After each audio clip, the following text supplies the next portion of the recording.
Selamun Aleyküm və Və Rəhmətullah. aleykum salam. Ramazanda çıxarılan fitrə zəkatı nədir? Bu barədə bizə məlumat verərdiniz zəhmət olmasa. Necə çıxarılır və kimlər üçün çıxarılır? Elhamdülillah. Fitrə zəkatı Ramazan son günləri çıxarılır. Əsas odur ki, bayram namazından sonra geriyə çıxarılar. Yəni Şəvvalın birinəcən.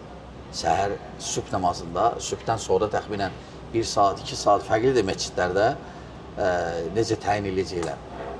O namazacan geriyə çıxarılar. Fitrə zəkatı. Fitrə zəkatı hikməti nədir də? Hikməti böyükdür. Birinci kəfarədir. Əgər eyblər olubsa bu Ramazan ayında o eybləri örtür.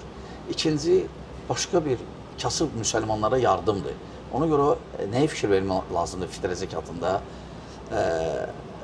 Pulla çıxarılmasın, azuqə ilə çıxarılsın. Əgər birbaşa kasıba verəcəksənsə, azuqə ilə çıxar, pulla yox. Həmçinin bu hikməti nədədir? Bir sakitçilikdir, yəni ehtiyaclılar olmasın xüsusən o günü.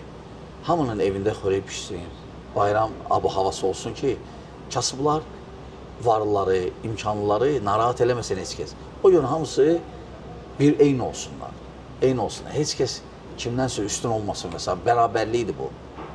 Elhamdülillah, bu bir ibadətin sonunda edilən bir əməldir və çalışın bunu edin. Və hər adam başına 2 kilo yarım, 3 kilo arası. Yəni, əsasən veriləcək, siz harada yaşayırsınız, yaşadığınız yerdə daha çox nə istifadə olunur? O kimi. Məsələn, undur, düyüdür, vermişeldir və bu kimi şeylər. Bəli.